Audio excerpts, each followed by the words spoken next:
everything starts with a thought. And that's one of the most important jobs that a coach does. It's help people understand what are their thoughts that are leading their life. Are those thoughts serving them or are they holding them back?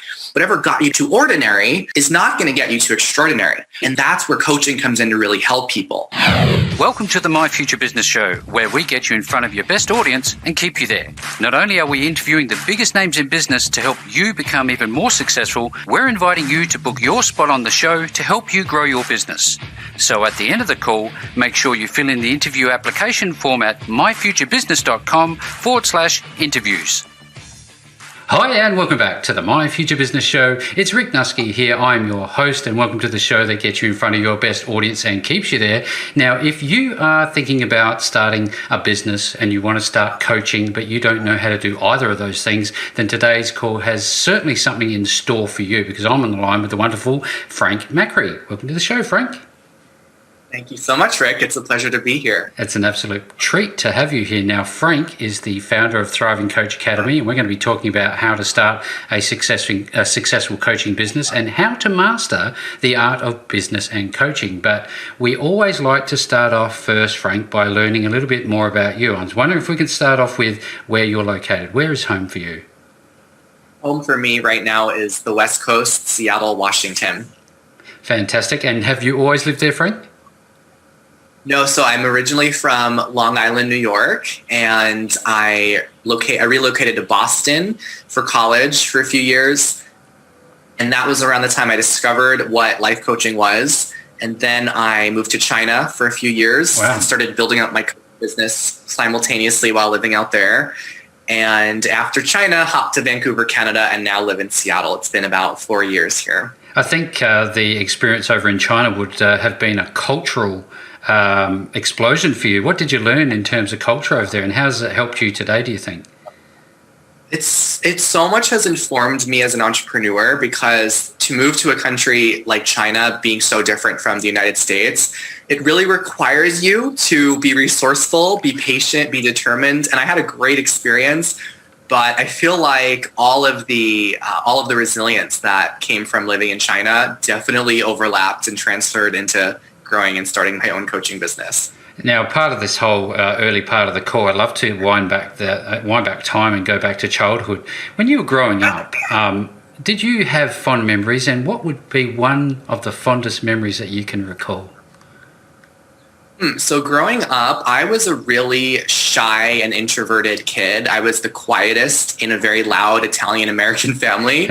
So some of my fondest memories, I would love to, this is kind of a unique thing, I would create experiences for some of my friends. I had a very small group of friends, and I would invite them over every summer to partake in this competition that I would put together, similar to the show Survivor. And I lived next to a park, so every summer I would plan for months and months this competition where I'd have my friends engage in all these physical challenges, and we'd give out awards, and people would get voted out and get points and get prizes. So I think that would be one of my fondest memories growing up. Did you have pets as a child? Yes. What sort of pets did you have? We grew up with a dachshund, or a wiener dog, and she lived a very long life. She lived to be 20 years old, almost Guinness Book World Record holder for the longest dachshund. Very close. That's wonderful. When we're growing up, we often have people around us that we, I guess, move towards, we gravitate towards, because they bring us so much value and they help in those formative years. Did you have anybody like that in your life? People that I would say, it was really interesting when I was in college and I started to research what I wanted to do with my life. I realized at that time I didn't quite have any mentors. Like, I had family, I had friends, I had teachers, but I didn't really have any mentors. Mm-hmm. And I remember that there was this moment where I discovered someone online, and they used the term live on your own terms. And I never had heard that expression before, and it really sparked something in me. So I began to follow in this person's footsteps. And that kind of led me to learn more about entrepreneurship and coaching. And from there, like I've had definitely mentors that have come at different levels of my life and always helped me. And I think it's one of the most important things whenever you start any business, especially a coaching business, is to make sure that you have, mentors that are at least a few steps ahead of you that could support you in getting where you want to be. Yeah, wonderful. Thank you for sharing. Now, Frank, you strike me as somebody who looks after themselves. What's your daily routine look like, and how important is your health in all of this? So my daily routine, I live a very relaxed lifestyle. As a coach, one of the coolest things is you get to truly design your schedule. So I used to hear all these things about how you have to hustle and you have to wake up really early in order to be successful. And I have never been a morning person. I've always been a night owl. So I have a very relaxed morning. I might start my day close to like 10 or 11 a.m. I'll have a nice meal and then usually do some light work, usually work out, and then have a coaching call or two a day. And I might produce a podcast episode or work on whatever marketing project I'm doing. I have a lot of interviews with our successful students inside the academy. So I'm constantly checking in on our students' progress. And we just recently celebrated, we have several students on track to earn $100,000 in their coaching businesses this year. So we're celebrating and spotlighting them. But I have a rule, Rick, that I don't work any more than 30 hours a week.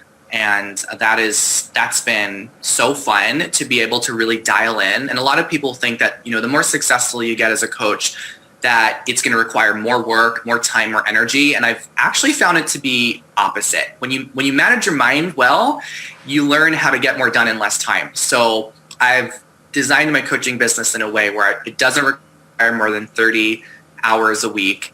And one of my intentions this year, since a lot of things were on lockdown last year, this year I gave myself permission to go on a vacation every single month. So I just got back from Puerto Rico a few days ago, and that was a blast. And I've been doing a lot of traveling and have a lot of travel in store for this year. So a lot of travel, a very relaxed morning, and no more than 30 hours a week. Well, that's wonderful because, you've touched on a handful of things there. You've talked about design. Lifestyle by design. You've talked about mindset, and you've talked about downtime. I'd love to talk a little bit more about mindset and all these other things in a moment. But when I was reading your bio, you said something that caught my attention. You, of all people, at one stage in your life, were ashamed of your own voice. Talk to us about that. Yeah. What does that mean? What happened? Yeah, so I love that you asked that question. So, even though today I do a lot of public speaking, I have run a life coaching business for about 7 years now, and I really love sharing my voice, but I really struggled with a lot of insecurity and a lot of anxiety growing up. I always felt like there was this inner critic that was whispering in my ear all of these doubts, like you're not worth it, you're not good enough. You're going to fail, all of these negative messages. And I didn't know how to resolve any of that or how to get it out of my brain. So I remember I was in college and I read a bunch of self-help books. I tried to immerse myself in learning more about the mind and how it works. And I knew deep down, even though I was really ashamed of my own voice, I still felt that there was this part of me that wanted to express myself in a bigger way. And I couldn't ignore it. As time went on, it just got stronger and stronger. So I was battling between this part of me that felt like I should just stay small, stay silent, stay invisible, and the other part of me that knew that I was here for a purpose and knew that I had something special to offer and share with the world. So it wasn't until I took a class on, it was called Positive Psychology. And it was like, unlike any other psychology or book that I'd read before, it was all about how do you take your life from good to great and how do you understand what your unique strengths and gifts and talents are. So as I immersed myself in that class, everything opened up for me. I really started to own the power and the gift of my voice. And I began to share it. I started to, do workshops, and I started to engage in coach trainings and business trainings. And from there, I was able to grow a coaching business from the beginning, the ground up, all the way to $300,000 in just my first 2 years. And that's really starting out with a huge shame in my voice and in all these other insecurities. So one of the most amazing things that happened when my business really took off is I was giving a workshop, and at the end of it, someone came up to me and said, "Frank, I need to tell you something." And I thought, oh gosh, she's going to really lay on some feedback right now. She said, "I just need to tell you that I so love hearing your voice. I just love how gentle and engaging and warm your voice is." And I thought I had entered the twilight zone, because I thought my voice was the most irritating thing about me. I really thought my voice was just something that would bring up disgust for people. And what I realized is that the thing that we judge as our biggest flaw can also be our greatest fuel for our success. And for me, it was my voice. And for everyone that's listening and everyone that I've met over the years of training over 1,000 coaches now, everyone has that one thing about them that they think is their biggest flaw, the thing that's going to keep them from really having success or keeping people from taking them seriously. And that is usually the thing that allows you to stand out and be unique and have the impact that you're meant to have. Yeah, wow, what a wonderful story. I mean, this is the thing, because a lot of this comes down to understanding yourself, understanding your mindset. And I wonder if you could just, I guess, elaborate on the title thought leadership and what that actually means in terms of what you do. Yeah. So I think of thought leadership literally is generating new thoughts for people to understand. And I think as coaches, we kind of help and enable our clients to become thought leaders for their own life. So one of the concepts we teach in the academy is that every single problem that someone goes through in life, any kind of problem they have, is at the core a thought problem.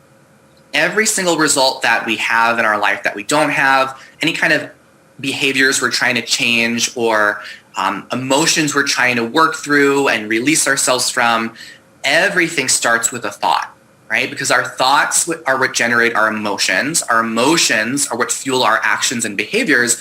And when you take all of our actions and behaviors, that gives us the results of our life. That's what we're left with. So everything starts with a thought. And that's one of the most important jobs that a coach does. It's help people understand what are their thoughts that are leading their life. Are those thoughts serving them, or are they holding them back? And I like to say that whatever got you to wherever you are in your life, whatever got you to ordinary, is not going to get you to extraordinary. So oftentimes it's making space from going from good to great, and that's where coaching comes in to really help people. Coaching is for people who hire coaches are people that are already very successful.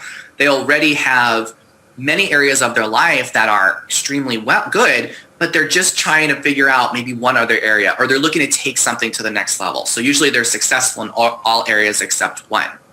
And that's where they really need to have a coach to partner with them to help them understand how to lead their own thoughts and really become an advocate for their life. So that's how I think of thought leadership and how it weaves into coaching. That's wonderful feedback. Thank you so very much, Frank, for sharing. Now, does that then step into an expansive view of what life coaching is? Is that how that sort of works?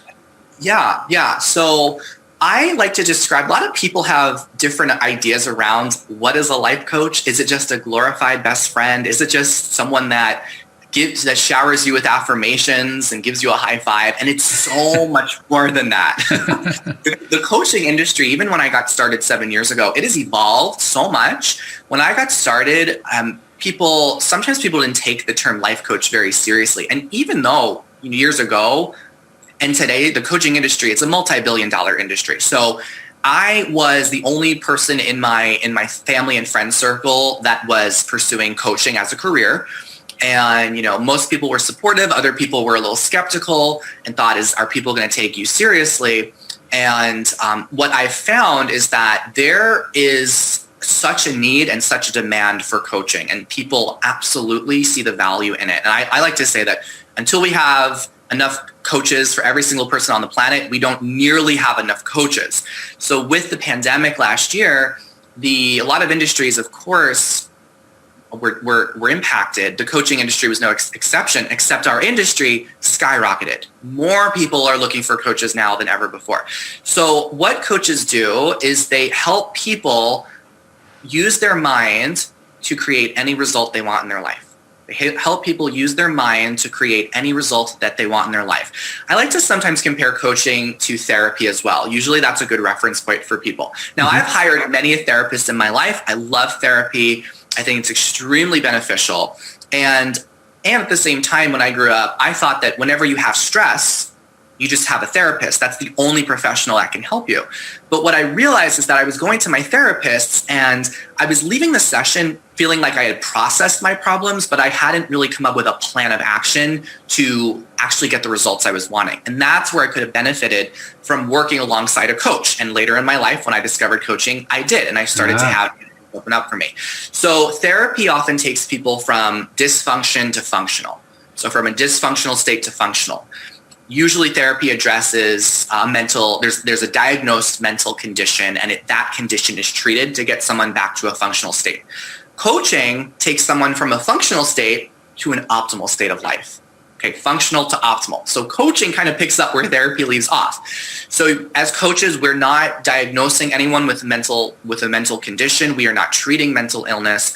We are not treating any kind of personality disorder or depression or any of that. What we're doing is we're taking people that are functioning in their life already and they're just looking to go to the next level. They're looking to get to an optimal state. And we support them in doing that by helping them know what thoughts that are they having that are working for them or against them. Thank you for sharing. I want to go back to a handful of things about mindset and how somebody can become a coach and whether or not it's a good fit for them. But I want to talk about something you touched on last year. We're all still going through it, many of us, is how it's affected innovation in your coaching industry. I know you need a website, but what are you seeing in terms of innovation? Yeah, well, actually, you don't need a website in order to be a coach. That's a commonly believed thing, though. A lot of coaches think like you need to have this very fancy website and all that. No, all that, and there's a lot of myths around how do you become successful as a coach. So that's why in the academy, the two things that we teach our students is the art of coaching and the business of coaching. So the art of coaching is knowing how to coach anyone on anything that they're going through, knowing exactly what questions to ask, knowing how to listen at a deep level, knowing how to follow a framework that's going to allow you to get anyone where they want to be.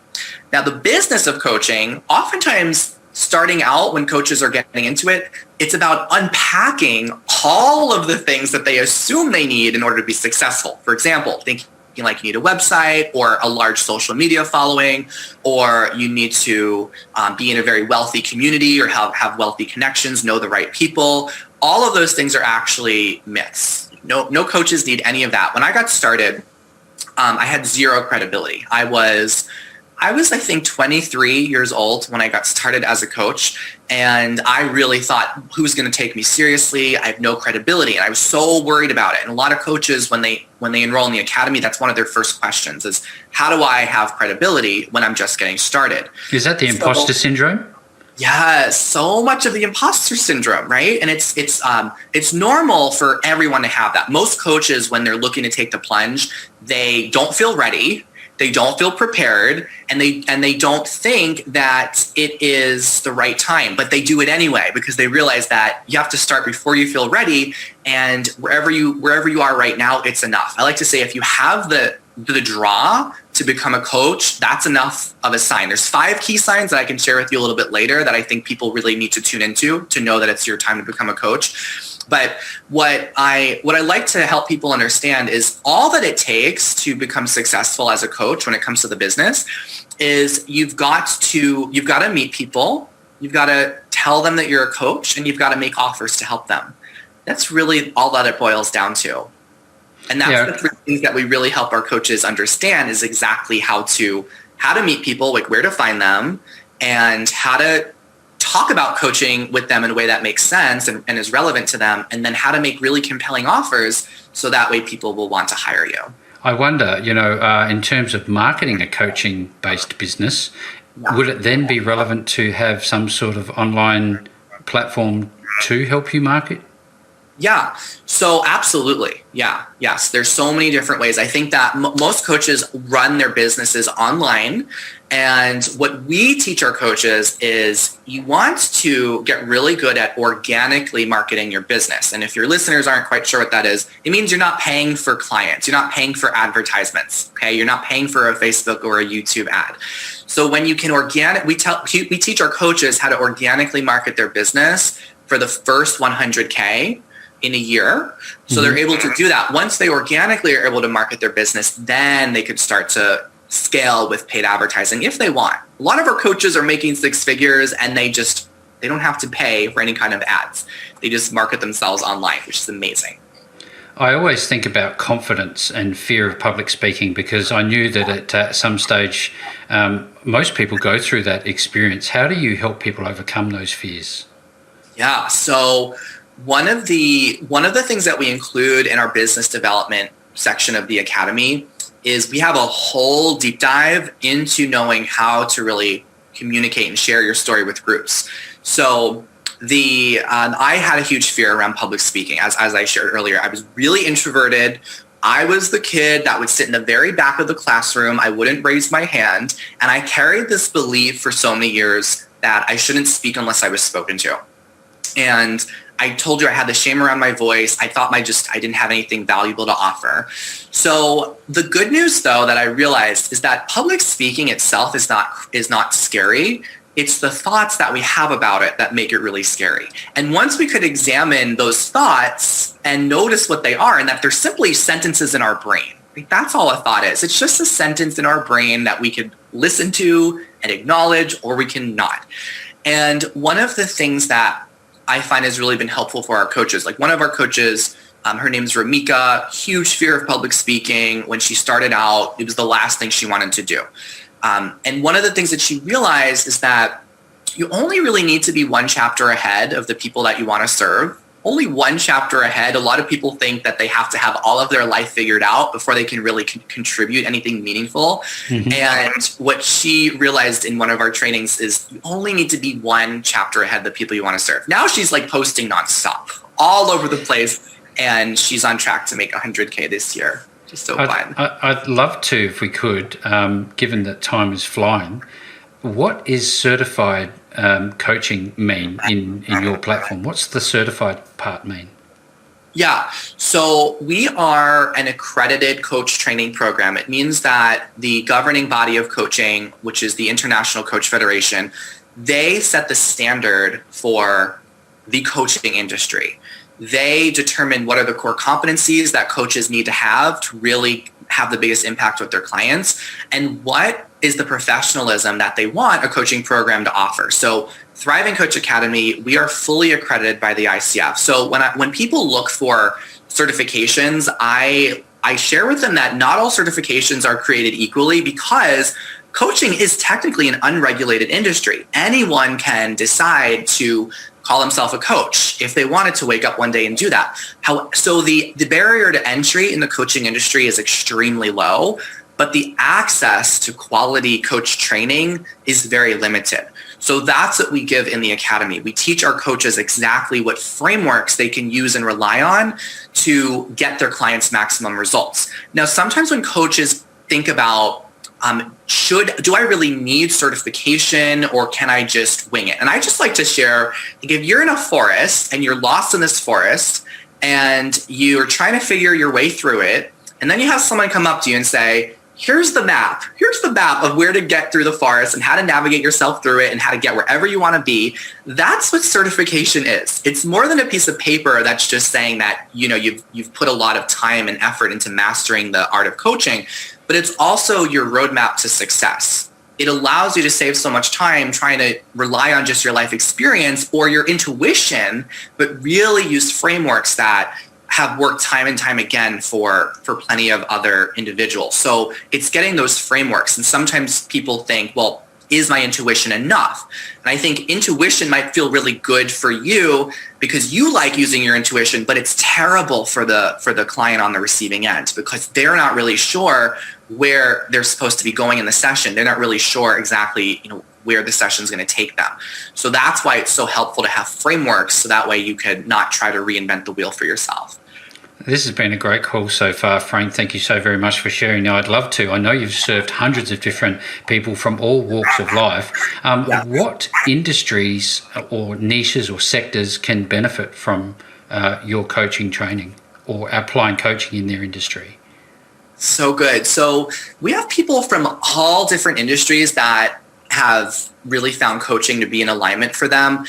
Most of our coaches in the academy, they come from service-based industries. So maybe they are already therapists or they're teachers. We've had a few hairstylists join recently. Like one of our recent students, Chris, he realized that he loved cutting people's hair, but what he really liked about it was the conversations he'd have with the clients that he was working with. So it wasn't so much the hair cutting as much as the deep conversation. So a lot of people from service-related industries, HR, but I think like the signs that you're born to be a coach, because sometimes people hop around different careers and something doesn't quite stick. Maybe they feel like they have much more to offer and they feel limited. They don't really feel like their gifts are being utilized in the best way with their current career.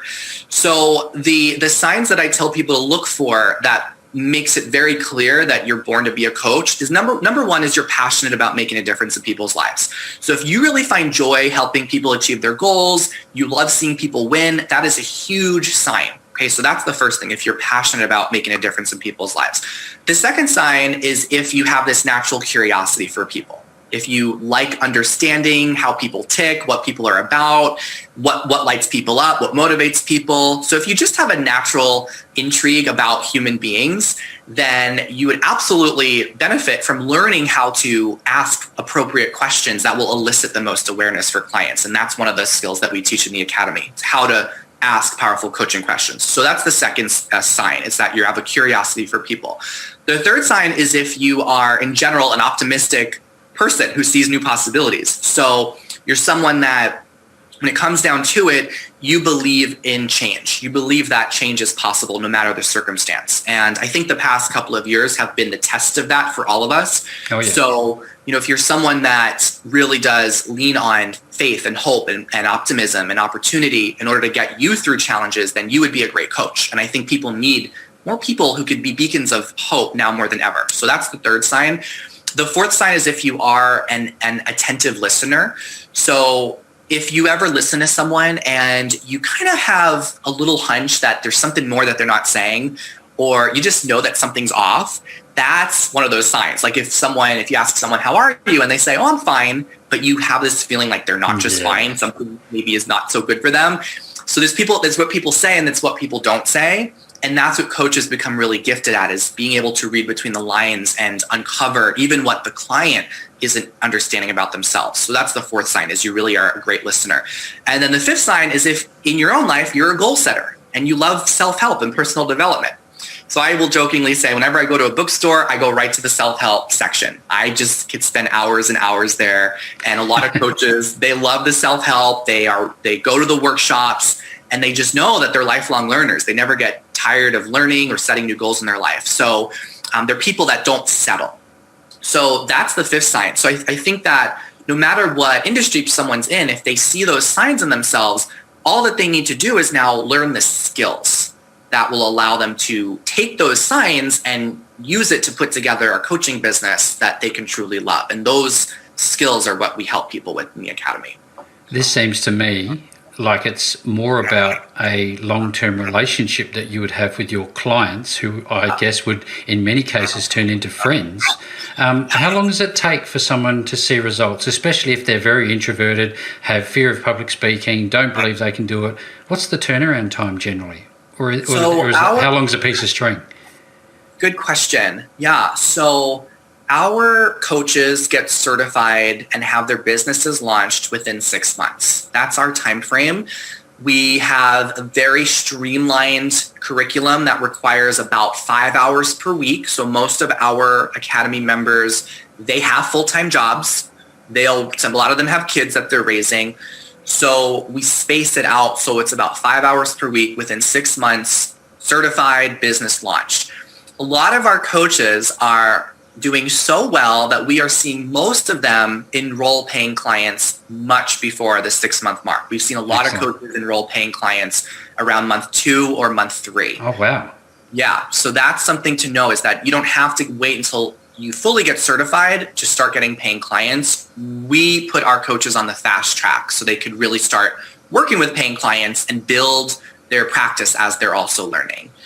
Frank, I'm sitting here wondering, wow, I've got to go over to your website myself and get involved with this. Now, if there are people on the line that are listening to this, I guess, where are they going to go? And tell us about your podcast and what they will find on the website when they get there. Yeah, so our website is www.thrivingcoachacademy.com. And if people want to check out our podcast, it's called Life Coaching Secrets. And we share lots of tips for people looking to get started as a coach, important things to know as you're considering coaching as a career. So if you search Life Coaching Secrets on any major podcasting platform, you'll find us. And for your listeners that want to get a little sneak peek into our coach training program, they are welcome to check out our VIP guest access, which they can find at www.thrivingcoachacademy.com/VIP. That'll give them a sneak peek into the program, and it'll share some of the coaching tools that our highest earning coaches are using right now and that they could also start using.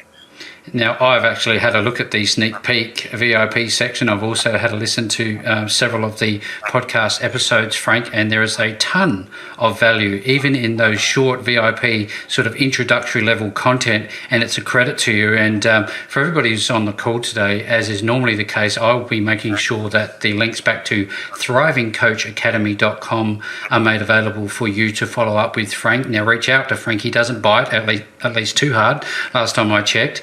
And with all that being said, Frank, what a wonderful call. Thank you so very much for joining me on the My Future Business Show today. Thank you so much, Rick. It's been fun. Thanks for joining us today. If you enjoyed the call, then make sure to subscribe, leave a comment, share us with your friends, and book your spot on the show at myfuturebusiness.com/interviews. And if you're looking for solutions that will help grow your business, then visit myfuturebusiness.com/shop.